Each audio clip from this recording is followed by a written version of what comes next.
Thank for inviting me for this presentation. You correctly said that twin support vector machine has more than 1200 citations now. It has been widely used across the world. People are using in different domains, not just in the classification, where actually I started working with, but they have used in the other domains like regression and clustering as well. Okay, so let's start with the presentation. Shall I switch off the camera so that there should not be Yes, yes. interruption in between? Add, yes, no. Yeah. So the topic, as the topic suggests, that we are leading to large scale learning with twin support vector machine. So we roughly had the idea what twin support vector machine is. So twin support vector machine is basically a classification tool, which you will get more clarity as we move ahead in the presentation. Then the large scale learning. So why the large scale learning? So as you all are aware that in today's world you have enough of data, the data, and we are working in a big data paradigm. The only thing is that how to use the data properly, because data science is the study of the data, but it is about how we find the patterns in the data through the in-depth analysis is what the really question is. So extending the model to a large scale learning is itself is a challenging task, but until unless you step into those shoes of large scale learning, you won't be able to prove the efficacy of your algorithm. So that's how I'm going to begin the presentation. So what is machine learning? So machine learning, the goal of machine learning is to turn data into information and then information into insight.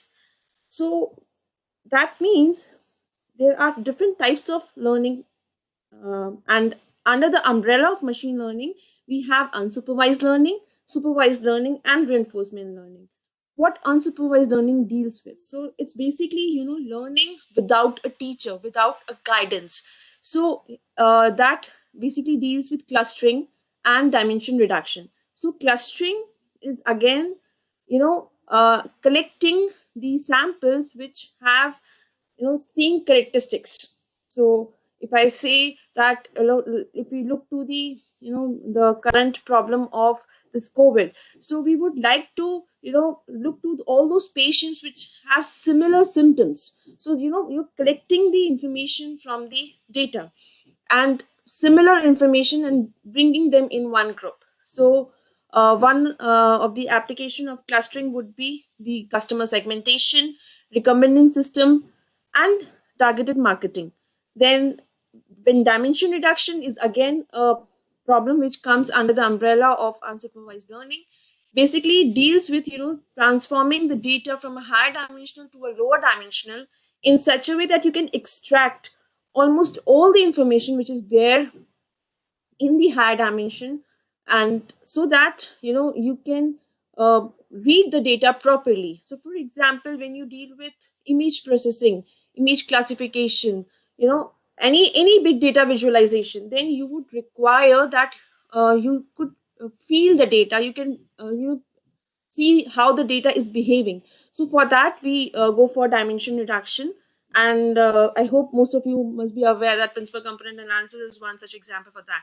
Then we come under the the framework of supervised learning. So this basically consists of classification and regression. Now classification is a very well known problem. Basically you want to classify two different objects into their different classes. Now one advantage of supervised learning is that you have a teacher, you have the class labels, you know that if it is an apple, it would be a red color, and we will give them a class as apple. If it's on orange, so we will give them the class as orange. So similarly, when I look to an application of classification into diagnostic or into image classification or in identity fraud detection, then I know which customers from my previous history data, that which customers are have already done a fraud. So I know a label, I know a tag, so that will help me, or that will improvise my learning. Then we have a regression framework where we have to fit in the curve with the given for a given data set. So for example, your market forecasting, estimating your life expectancy, in anything which, for example, weather forecasting, or house prediction, house price predictions, and so on. Then we have reinforcement learning. So reinforcement learning is basically learning with the the updates. You are making a step ahead, and whether it's a positive or negative, it's a reward or a penalty, and based on that you are updating your learning. So real time decisions basically comes into this, robot navigations, and anything which requires, for example, any AI based game tool. So all these are basically using your reinforcement learning. So let's summarize it with a small illustration, that when the data set is labeled, when the training data set is labeled, it's called supervised learning, and you try to make a model with all labeled data. But when you have no labeled information, then it's unlabeled data, it's an unsupervised learning, and we make a model based on the characteristics of the given data set. There's one more domain which is called semi-supervised learning, where a partial data is there which has labels, and lots of data which are basically unlabeled. So we don't know anything about them. Right. For example, in this COVID also, a handful of samples can be identified with COVID, but there were plenty of samples, plenty of population, which had some symptoms, and then but they were not being categorized as a COVID patient. So they come into the framework of not unlabeled data. But together, this framework is called semi-supervised learning, and we try to make a model from that.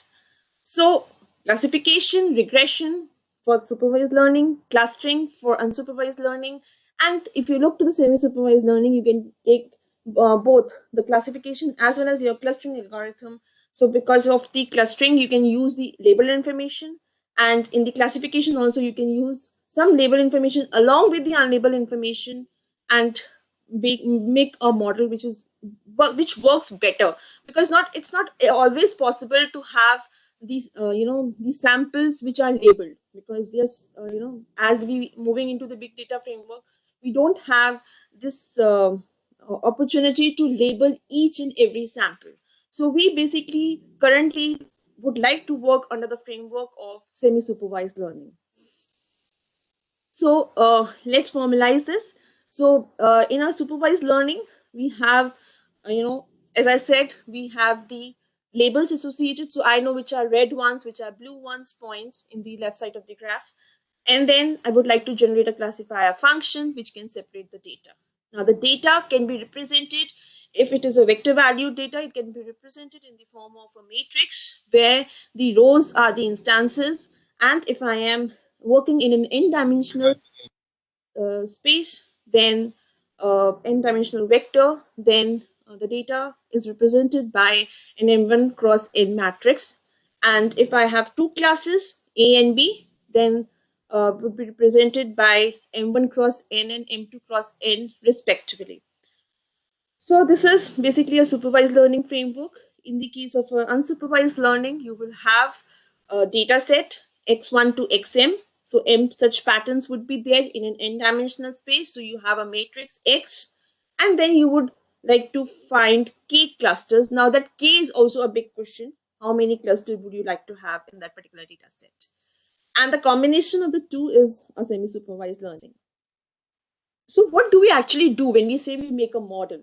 When we make a model, we basically try to extract the information from the data. We extract the features. And with the extracted feature and the label information, we try to make a machine learning model. And once the model is made, we predict its efficacy on the unseen patterns. And so we also do the same procedure on the unseen patterns. We try to figure out their features and then apply this machine learning algorithm to that particular whatever the classifier is built. We try to predict their class labels and see how well or badly we have performed with the current set of algorithm, and if we need, we would change the parameters, and we rerun the whole setup to get hold of a classifier which works well on the unseen patterns. So now when we say we want to make a model which works well on the unseen pattern, that means there are certain loss associated with it. We are working to minimize that loss. We are working to minimize that training loss, right? Training and testing loss. So obviously, if we are talking about a loss, we have to talk about a loss function. So what is a loss function? So loss function is a discrepancy between the prediction, right? The prediction of the model being trained and its actual output. So the whatever the actual label the particular sample has. So we try to minimize this loss function. Now there are two type of worlds basically. One is the convex world and other is a non-convex world. What do I mean by that? See, the convex world is where everything works very beautifully. Whatever loss function I have, uh, the local minimum is same as the global minimum. It has since the loss function has strictly convex function, so you will have a unique minimum, and then we, because of the form of the function, we have efficient solvers, and there are some theoretical guarantees which help us to say, okay, whatever we have obtained is the best out of all. But there is another world of a non-convex functions where we cannot guarantee about the global minimum. So we have a multiple local minimum, and out of the multiple, we have to figure out which is the global one. So we are scarce with that efficient solvers, and so we can prove the convergence, which is quite weak in that sense. So then we have support vector machine. So support vector machine is a classifier which belongs to that convex world, because the objective function, the loss function are, so to say, lead to a convex programming problem which gives us the unique results, so global optimum, and whatever classifier we obtained is optimal in its sense of maximizing the margin and minimizing the error. So what exactly support vector machine is? It basically is a parallel plane classifier, first thing. So it tries to classify the two classes given by the red and blue, and then it tries to find out a classifier which maximizes the margin. Then what is margin? Margin is between is basically the distance between these two dotted parallel lines. So this is basically the margin, also known as the dead zone. So the idea is that we would like to get a classifier such that there is no pattern in this dead zone, and the classes are classified so that it helps us in overfitting of the classifier, and which improves the generalization ability of the classifier. So that's the idea. So here, when I talked about the margin part, so margin is half. Basically, it's 2 upon norm w. We would like to maximize the margin, but since we also want to minimize the error contributed by the patterns which are on their wrong side of the hyperplane, so we would, one is maximizing the margin, other is minimizing the error. So to bring both of them in one framework, we would minimize the reciprocal of 2 upon norm w, so which is norm w upon 2 plus the error. The error here is we would look upon to whether the patterns are correctly classified onto their respective side of the hyperplane, and if not, then how much error are they contributing. So this w transpose xi plus b is my classifier. That's my classifier. Yi is my class label. So if I have the value yi to be 1, that means that is for the red patterns. I would like that w transpose x plus b I should all be greater than equal to 1. And for the blue ones, I would like that w transpose xi plus b should all be less than equal to minus 1. And that will, bring clubbed together to have one such constraint with yi as the their identity, whether they belong to class 1 or they belong to class minus 1.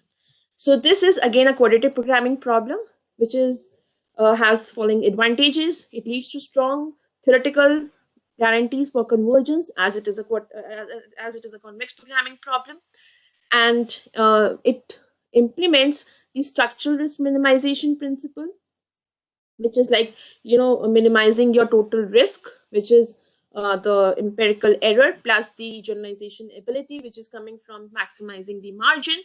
And then it can easily be extended to non-linear cases. Now the non-linear cases, when, like, for example, you have a spiral data, so that's highly nonlinear, and for that you have to take the data sample to a higher dimensional space, use kernel functions, and or use some nonlinear, the for example RBF kernels to classify these samples in a higher dimensional space. But what are the limitations? So the limitations is that it has a huge training complexity. Imagine if you have 1 million samples, you have to solve the 1 million constraints. Although when you solve the support vector machine problem, we solve its dual, and its dual has only one such equality constraint. But despite of that fact, we have 1 million variables to work with. So, this problem is not that, uh, you know, in this particular sense of solving the quadratic programming problem, but there are other versions which take pattern by pattern, and then they update the uh, model parameter, so that can be extended to a large scale learning, but not this particular model where we are solving a quadratic programming problem. The other limitation of this model is that it is quite sensitive to noise. Now, what are noise? Noise are those samples which, basically create a confusion between the two classes. So, if you see the this is a margin based hyperplane. So, the dead zone area, if it contains lot of noise, the model will not be able to extend it properly. So, and because of the limitation of extending it in that particular sense of so by solving a quadratic programming problem for a large scale learning, we cannot consider this for many real life applications. So what do we do? So we basically convert this problem to unconstrained optimization problem, right? And we solve this problem in an alternative way, which I will let you know in a while. But before that, we just like to, discuss about what the loss function the support vector machine handles. So the support vector machine handles a loss function which is known as hinge loss function. What is hinge loss function? Hinge loss function is maximum of 1 minus y fx comma 0. Now, fx is your hyperplane equation, which is w transpose x plus b, and y is the label. So, if the points are correctly classified, you have a zero error, because then this would be 1 minus y fx would either be equal to 0, or it would be some value which is positive. So this would the error would be 0. But if the points are on the wrong side of the hyperplane, then they will contribute an error, and then you have this sloping line which will tell you how much the error is being contributed by the pattern. So farther from the bounding hyperplanes, more the error the point will contribute. So this loss function, this is very sensitive to the noise which is near the boundary. Then we proposed what is called twin support vector machine. Now, what was the idea? Idea of twin support vector machine was that it is a non-parallel support vector machine was parallel hyperplane based classifier. Twin support vector machine is non-parallel hyperplane based classifier. So non-parallel means, see, basically we got the idea of XOR problem. Now, no matter how you would try to, use your parallel hyperplanes, until unless you increase the number of hyperplanes, you cannot solve XOR problem using linear hyperplanes.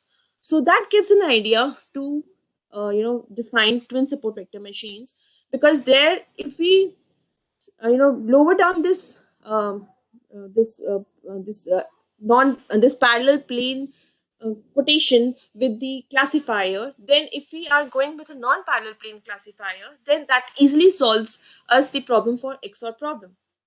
So that means now the hyperplanes, they are quite intersecting, right, at a 90-degree to each other.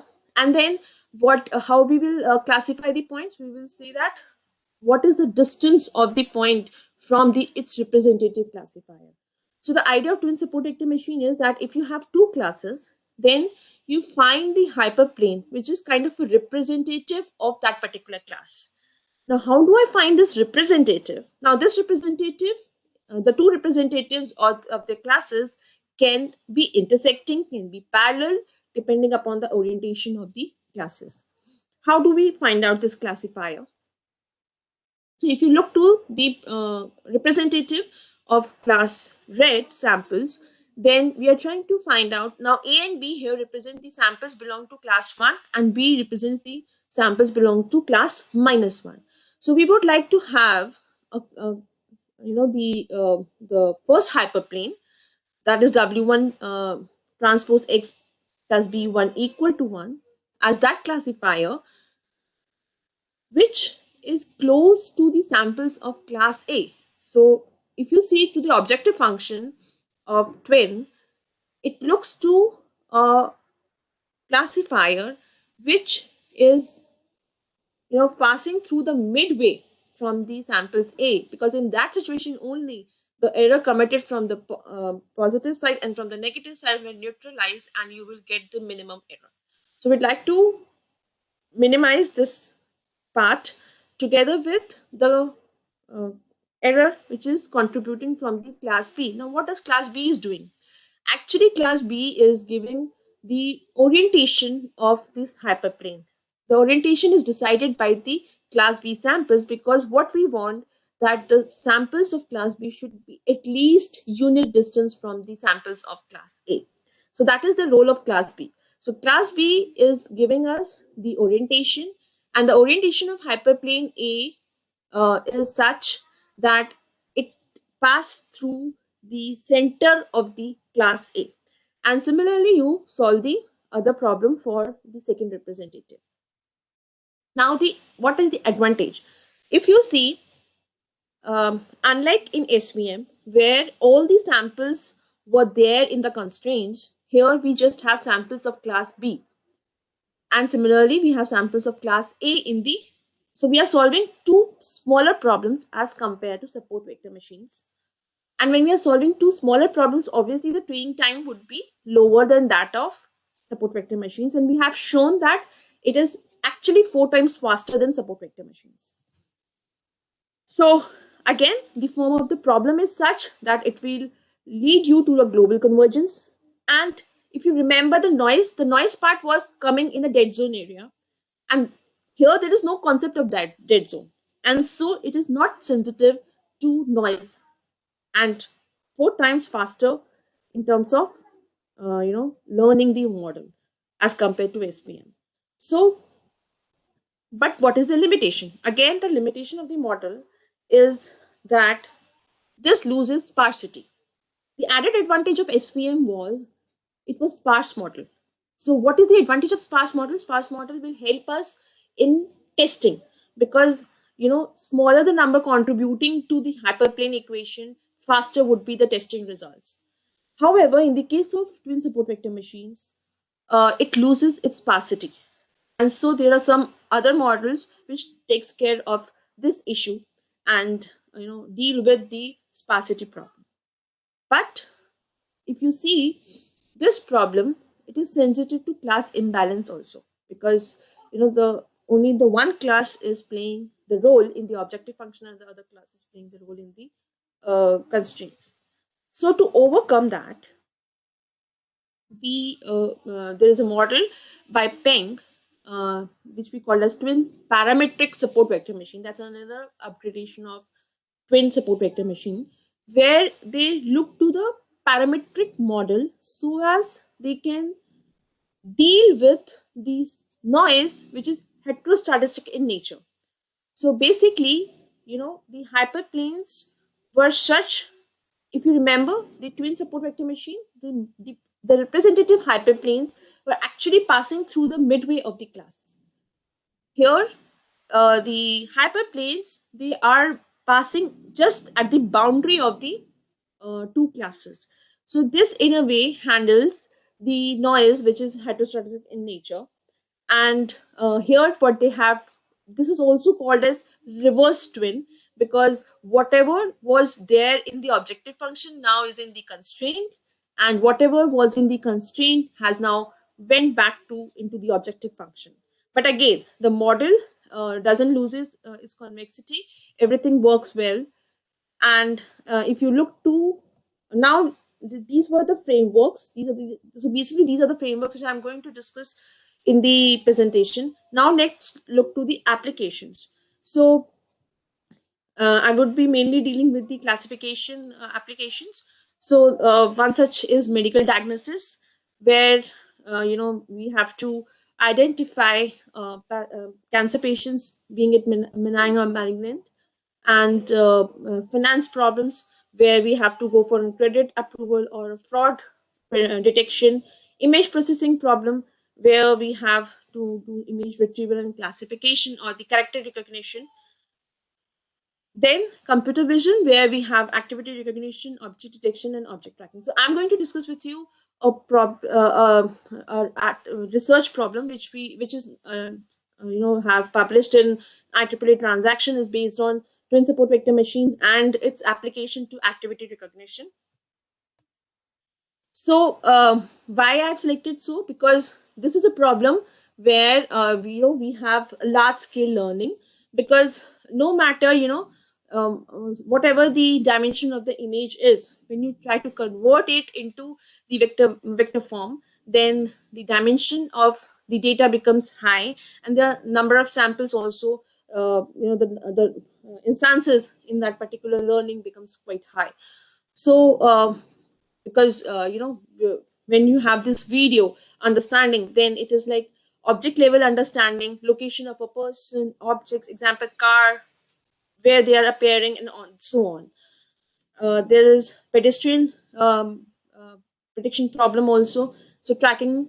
So here we have to understand the trajectories of the objects and their correspondence. The pose level understanding, where we have to understand the pose or the human body parts, how they have their positions, and then we have to understand based on that, and we have to do some classification. So the activity level understanding is where we have to understand the recognition of human activities. So for example, in this particular video, two persons are standing, and as the video moves, they start fighting and so on. So this activity recognition problem is something which is of our interest and being demonstrated in this presentation.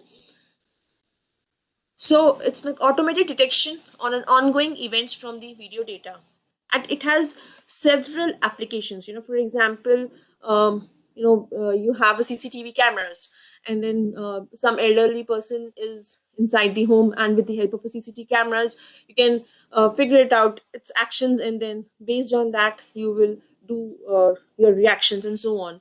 Or in a mall, where a live CCTV cameras is being capturing the the activities of the people, and then any activity by a person can be highlighted if they are doing something wrong.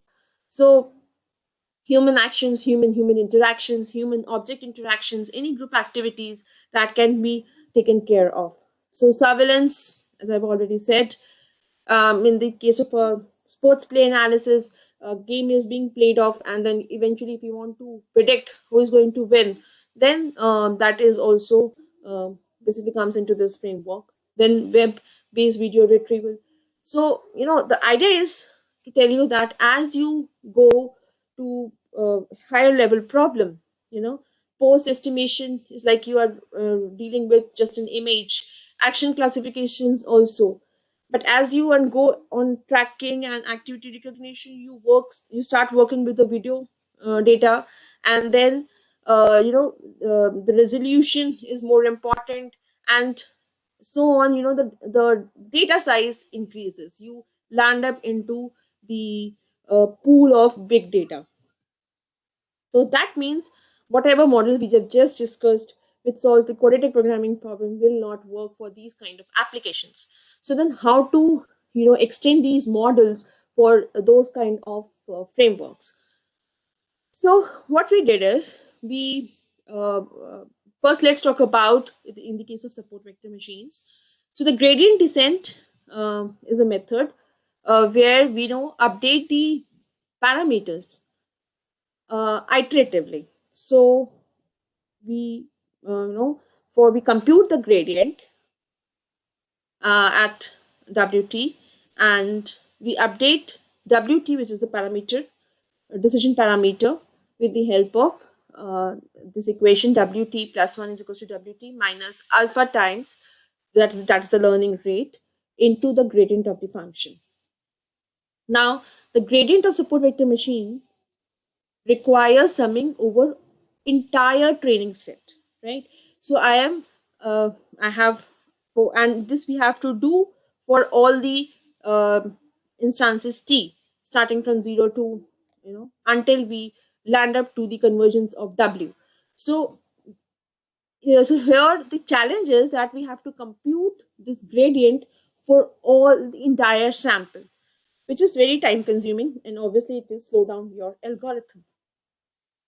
Then comes the stochastic gradient approach, where we update the we pick up the sample from the training set and repeat the step for each sample, right? And then uh, we do this until unless your W converge. So that means whatever we were doing previously, calculating the gradient function for all the samples and then calculating, updating the W, here we are doing this for each sample. So for every sample we are calculating the gradient, we are updating the W, then we take the next sample, we calculating the gradient. So that way it's pretty fast, but the disadvantage is that it takes longer time to converge. Right. So, for example, I have illustrated this using this. So, when you have gradient descent, you have a direction because, for example, if you are having a parabola, so you know in which, and let's say the minimum is at zero, right? So, you know that which is the direction of descent, and so you will move accordingly. And the direction of descent is calculated by considering all the samples in hand. So I know that there is a particular path which need to be followed in the case of gradient descent. However, in the case of stochastic gradient, since it's like pattern by pattern, so in that case, uh, this is like depending upon whatever direction the pattern would tell me. And so whatever the path of gradient descent, we will also have the same path, but it would be pretty diverted, and so it takes more iterations, and so it converge, although it converge, uh, but it takes more iterations, but every calculations is computationally less expensive as compared to gradient descent. So now the problem is that if we can use that kind of model to calculate my w's, then I need to compute the this gradient of the loss function, where j represents the second component. Now what if this function is not differentiable? So if this function is not differentiable, then how we're going to calculate the derivatives? See, because I told you that hinge loss function is something which has been taken, which is being considered in support vector machines. So that support vector machine, the hinge loss function is non-differentiable. So then we have to know that how to differentiate, and so that is why we find out sub gradient of that, and so we use stochastic subgradient descent for SVM, where we calculate the gradient, that if the maximum value of 0 1 minus y I w transpose xi is 0, then we just have w naught, else we will compute the gradient as w naught minus c times n y I xi, right? So this is how we will calculate. And so the model is stochastic subgradient. So the only change is that you pick a pattern, you you calculate, you update the decision parameter w, but depending upon what the contribution of yiw transpose xi is. If it is less than 1, then we update in this particular framework where we take the contribution of the previous as well as the contribution coming from c and y I xi. Otherwise it is just the 1 minus alpha t w naught. So, although there are certain other approaches which fasten up the training process, like for example, SMO or relaxation method, Newton animism method, dual coordinate descent method, these are all methods, but stochastic gradient is one another approach which takes care. Now, how to extend this to twin framework? So because in twin framework, if you see, we have two loss functions, one with respect to a class A and other with respect to class B. Although with respect to class B also we have a hinge loss function. So this is the unconstrained framework of support vector machine model. So to extend this to uh, the solving this to via stochastic gradient approach, we need to first calculate the gradient of the function. So there are two parameters w and b. So in fact w1 b1 for the class 1 and w2 b2 for the class 2. So we differentiate the function. This is my f basically. So I will differentiate this with respect to w1 first and then b1, and then we get these equations. We club them together, and whatever analysis we were doing in the case of support vector machine, we will do same for twin support vector machines. Now the issue is that, as I said, that we are going to use stochastic gradient. So the issue which we faced was that, let's say after 10 iteration, the results are here for 20 iteration on a noisy data set. So for 10 iteration, 20 iteration, 30 iteration, and 50 iterations. Now you can see that the hyperplanes are bit shaky. They are not stable, and they deviate. They deviate due to the resampling, and because of this, what happens is that it takes more time, more training time to find out the final results, right? Because it's quite sensitive to the noise of resampling, because when you sample by sample, how the samples are approaching that, and how the directions is being given, the directions of the descent being prescribed by this given sample, that deviates the model, and hence it's not appropriate. So although if you allow the training time to be high, then you can learn the model through this, and then hence you can extend the model for a big data. But then the issue is the training time. So to overcome these limitations, there are yet another approaches like quasi-Newton and conjugate gradient method, which actually look to the limitation of the inconsistency, because as an individual sample, it can deviate you from the global minima.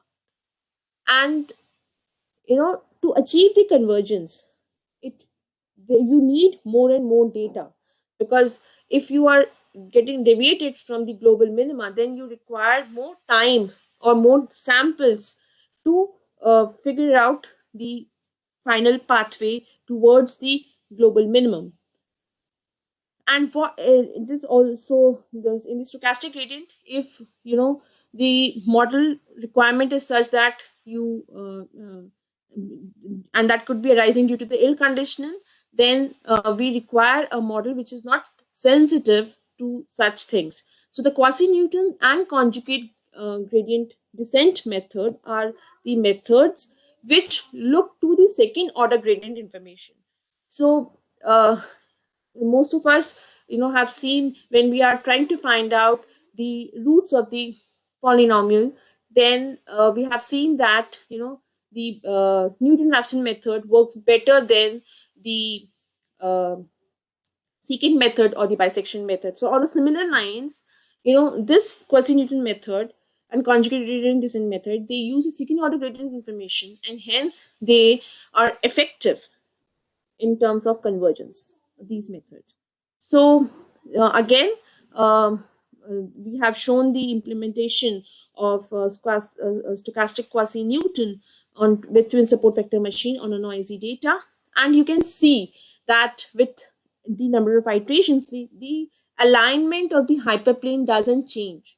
So it is not at all sensitive to the resampling or the noise issue, because we have changed the learning rule. We have, in rather than just you know um uh, concentrating on the first order information, that is the gradient information, we have also brought in the second order information, that's a Hessian information, while updating the decision parameters.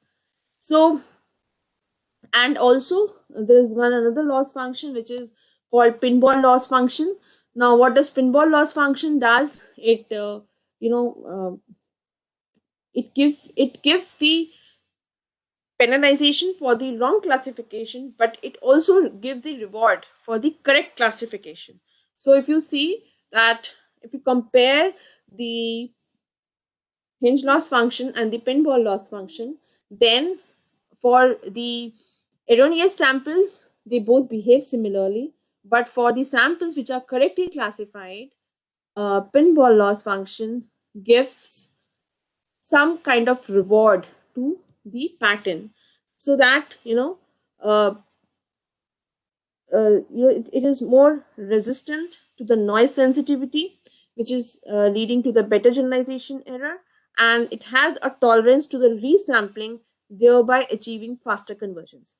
So what we did is, we have seen that stochastic uh, quasi-Newton is helping us for for intacting the classifiers in the way they are. But further, to improve the convergence, we would like that our loss function should be tolerant to the resampling issue, and that is why we change the loss function from hinge loss to the pinball loss function. So again, for the pinball loss function is as follows. So if if the actual is 1 and the predicted is 1, then you will, the way that it is defined is that it is greater than 0. But if it is actually is plus 1 and the predicted is minus 1, it gives this penalty. And similarly, if this gives this much penalty and this much of reward, and based on that science, we can combine the loss function as L tau. It because again, the problem of differentiability also comes with pinball loss function, because it's almost like a mod function with different curvatures. So this is the paper which I was talking about.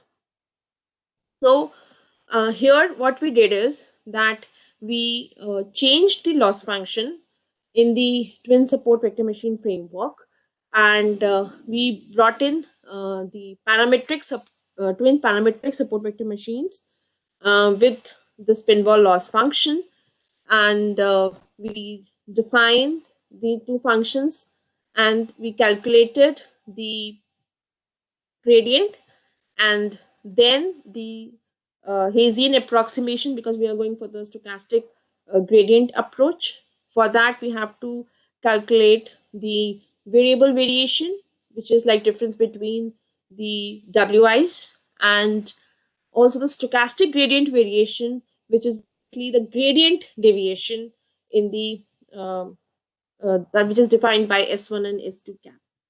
So we update the model parameter with the help of Hessian approximation and the gradient, stochastic gradient variation, and then we calculate the values of W1 and W2. Now, to highlight one point, that we have not to calculate this inverse every time. We can update the matrix pattern by pattern. This inverse matrix will be calculated by pattern incrementation. So this is the model, this is the algorithm. So uh, we figured out what are the samples which belong to class A and class B respectively. We calculate the stochastic gradient difference. We update the parameter based on the stochastic gradient variable variations. We update the Hessian matrix, right? And then we calculate this W1 and W2 iteratively till the consecutive difference is low. And this is the comparison uh, of SQ and PTSVM. So if you see, if you remember the curves which earlier I've shown for these particular iterations, the hyperplanes, they are intacted, they are not deviated from the with the number of iterations. With the number of iterations means as the sample comes in, right?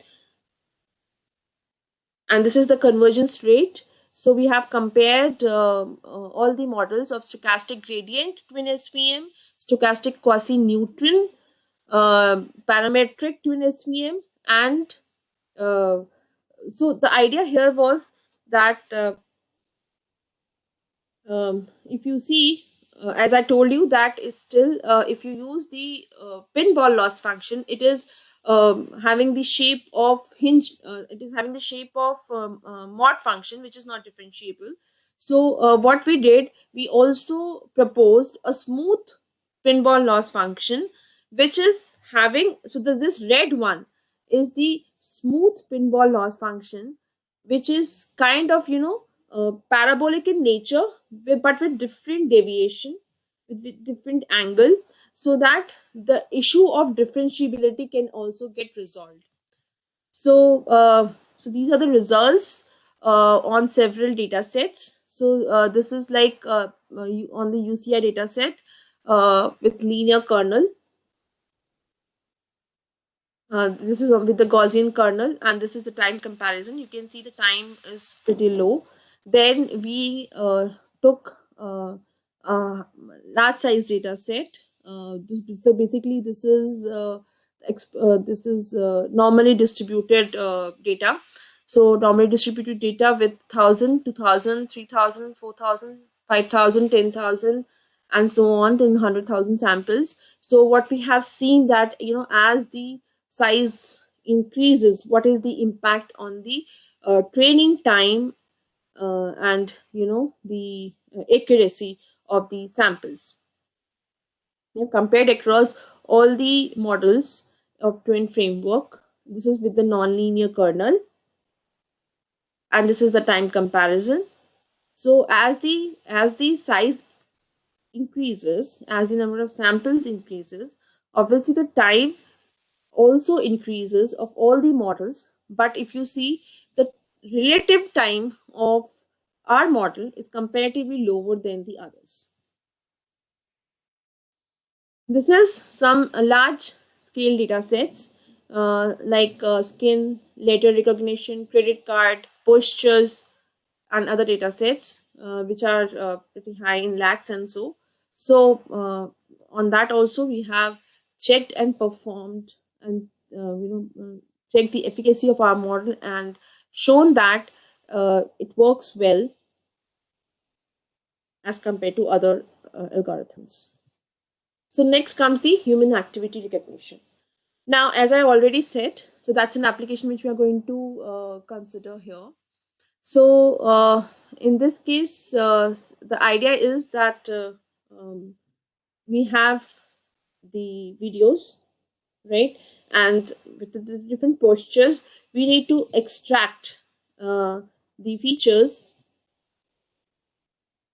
So, how do we do this? We have some videos, we do some feature representation, and then we do a recognition. So, for example, let's say this is a match being played by two people. So, we capture the object which is of our interest, right?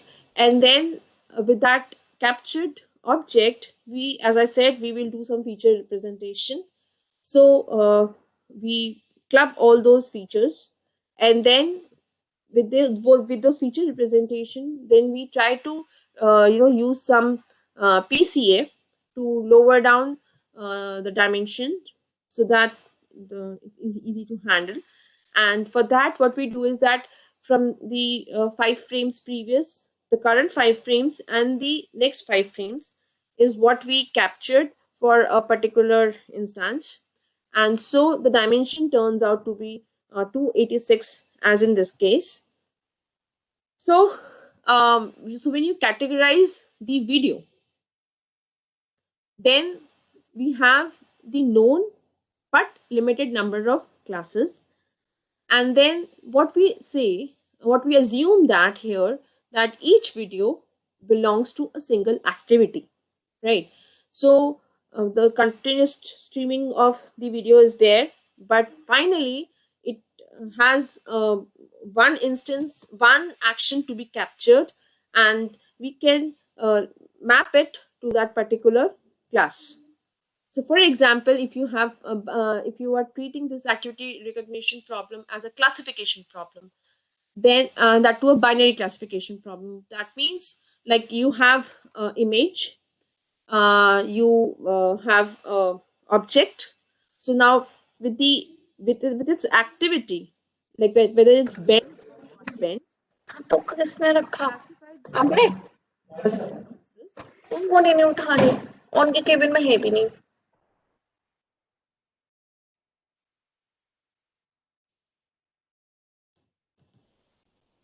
Then this multi-category problem can also be treated, and if it is not a binary classification, it's a multi-category classification problem, which is like three classes. Then how do we deal with the three classes? There can be a pairwise classification, there can be one horse's rest, or all in one go. So how do you treat that particular problem of multi-category classification is your choice.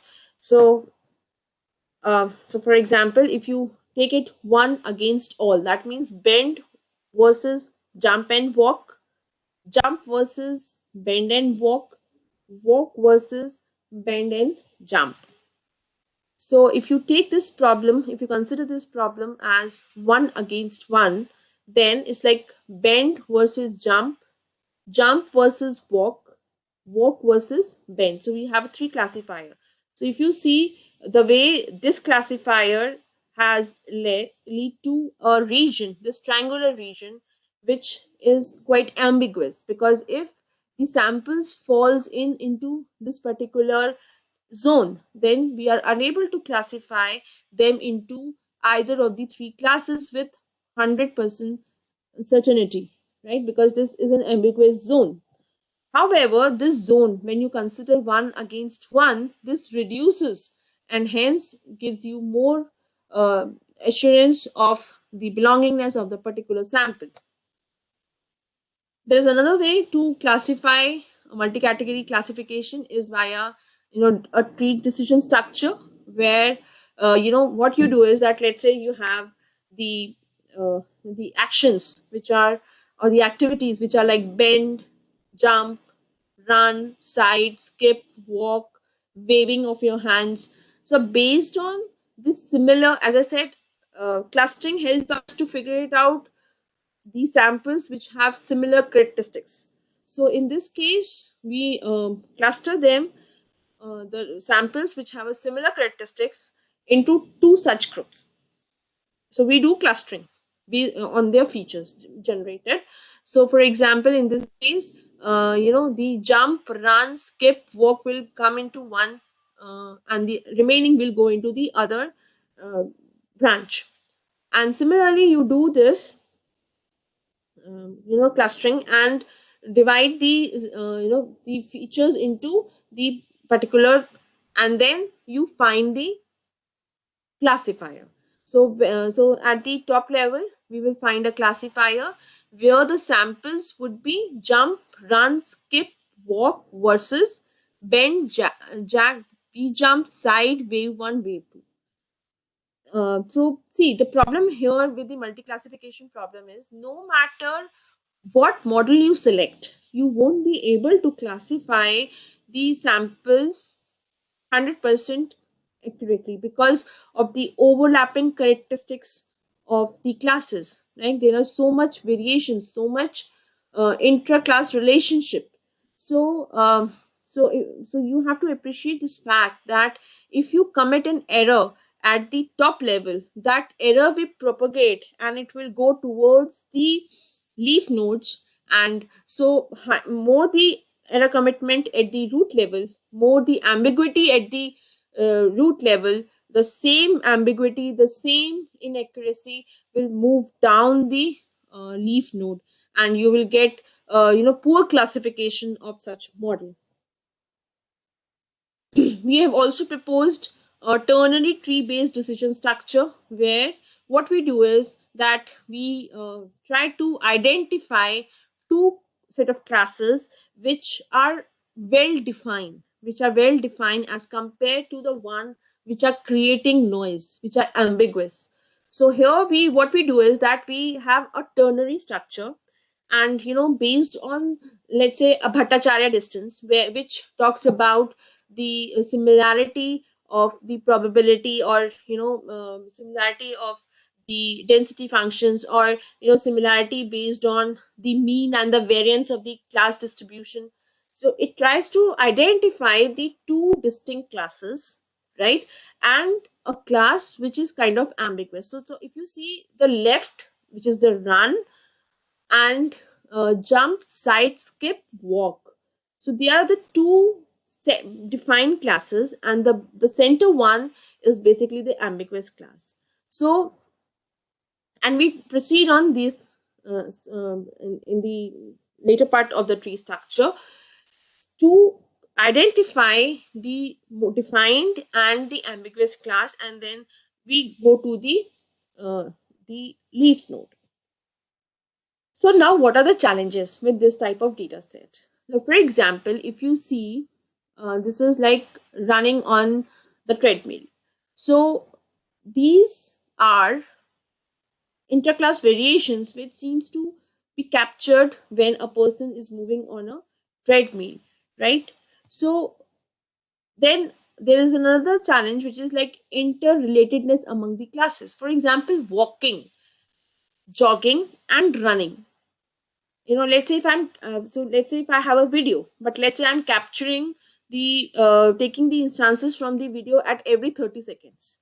Now what is the assurance that at every 30 seconds the person who is jogging is not looking like whether he's walking, or person who is running is not looking like as if it is jogging?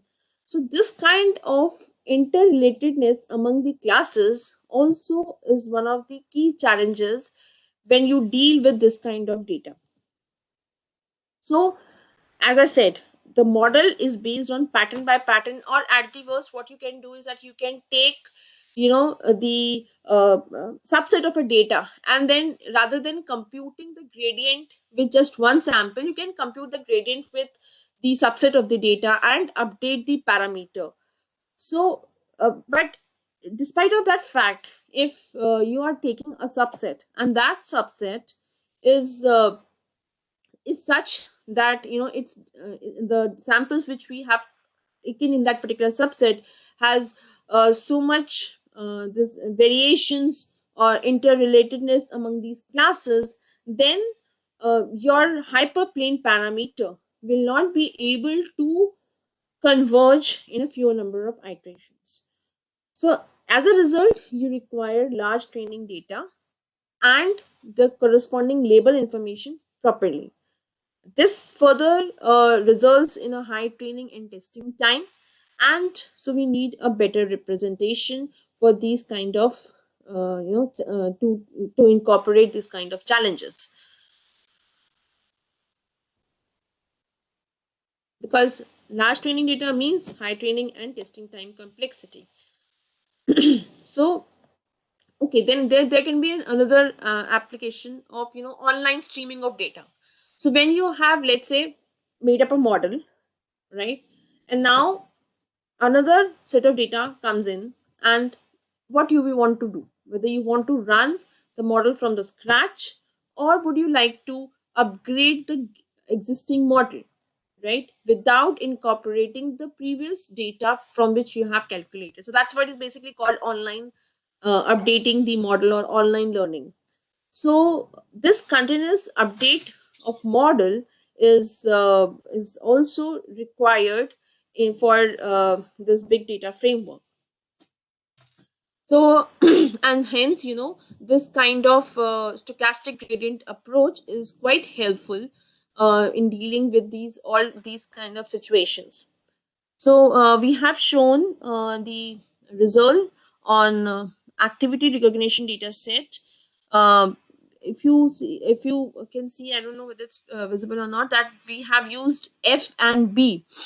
F means pattern by pattern upgradation, and B means the batch. So batch mode of upgrading the uh, decision parameters. So these are the results, uh, and these are certain references which we have used.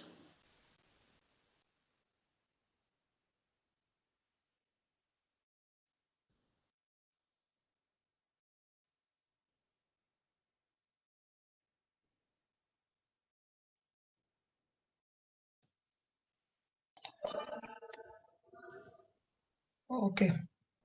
Thank you, Dr. Reshma. Uh, we will take some questions from the participants if they have. They may unmute themselves one by one if they have the question, please. Audience, if you have any questions, so may unmute and discuss. Ma'am, would you be sharing the code and the data set which you covered? So yeah, sure. If you require them, you can email me, then I can share it with Madam, there is one question. you. Yeah. If there are a multi classes classification, then how we can do the hyper tuning parameter if there are more than 10 classes like this? How we can decide the hyper tuning parameter? Which will be the main class? On which class we should focus more in that case? See, again, the classes. So you know that, for example, uh, the number of samples in the particular class will lead you to the information that which is the dominating class and which is the non-dominating class. So, for example, uh, in the cancer classification problem.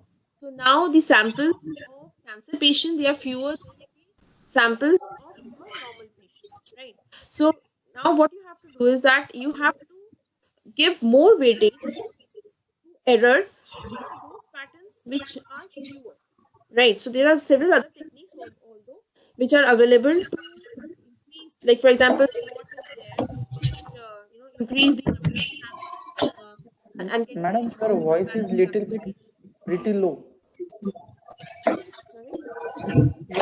Your voice is pretty low, ma'am. Please, can you repeat once again? See, what I'm trying to say is that, see, there are two ways to look at this particular problem. One is that if whether you have unbalanced data set. So if you have unbalanced data set, then you have to do, either there are two ways to deal with it. One is that get parameters. So if you see, let me go to the slide.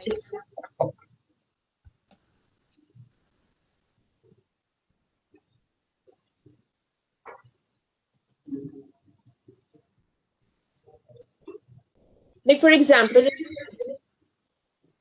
right? So I'm talking about SPM. The same can be extended to twin also. So the idea here is that this is a parameter C which is taking care of the error which a pattern is contributing while learning, right? So obviously, imagine if you have samples and fewer true samples, then first of all, if you will calculate the accuracy, it classified samples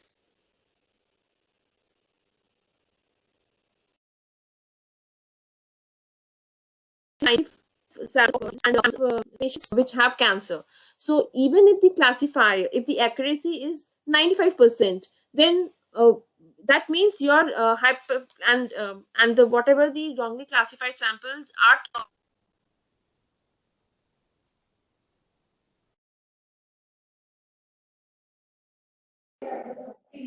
Yes, sir. right, the right measure to identify this, then what we do is that we change the measure to calculate the performance of the classifiers. For example, the precision or recall or F1 score. So that's one thing to deal to handle the unbalanced issue. The other is that you increase double the sample of the class which has lower number of samples, right? Now the question which you had is how to tune the parameter. So first of all, we would you also highlighted a point that you would like what happened to the samples, what happened to the class which have more number of samples. So first you have to try to make the class balanced, and if you are unable to do it in that particular framework, then what you have to do is that you have to tune up this parameter c appropriately, right? For example, I can rewrite this c as c1, right? C2, C3, C4, and let's say, as you have said, let's say there are 10 classes. So I will break up this error for the 10 classes separately. So from I equal to 1 to n will be I equal to 1 to up to m1 for class 1 pattern, plus C2 times I equal to 1 to up to m1 plus 1 till m2 for another class, and so on. So that means I have calculated the errors for these 10 classes differently. So now what I can do is that I can now penalize this C accordingly, according to the class which I have, which is most important for me, right? So what will happen? I will increase the value of C if the class is more important to me as compared to the one for which the class is least important. For example, like in this case, if the normal patient uh, versus the cancer patients. So what I will do, I will make it C1 times I equal to 1 to up to 95 xi I plus C2 times j equal to 1 to 5 xi I for the cancer patient. So now for C2 I can make it to be 1000, and for C1 I can make it 1. So that means if I'm committing any error, then for a cancer patient I am penalizing this objective function more as compared to when I am penalizing the normal patients. So this is how we have to tune the parameters. Okay. And with respect to the same trailing question, there are different kinds of error formula: root mean square error, absolute mean square error, error square method. So which formula is necessary to you implement in this case? Is it a specific thing that we have to use? See, as I already told you, that this root mean square error and mean absolute error are generally considered for regression problems. For classification problems, we generally calculate accuracy, precision, recall, F1, and so on. And if you have like multi-label data, then obviously there is a certain different Hamming laws and all those error measures are there to calculate. But if you are particularly restricting yourself to binary classification or multi-category classification, then this F1, accuracy, precision, recall, they are they are the precisions, they are the measures which we actually consider for finding out the answers. Thank you, ma'am. Thank you very much. So anyone else? Okay. So with this, I would like to thank Dr. Resma for giving time for in this workshop and so nicely introducing support vector machine and twin support vector machine. Support vector machine is one of the important pillar, you can say, in the machine learning domain.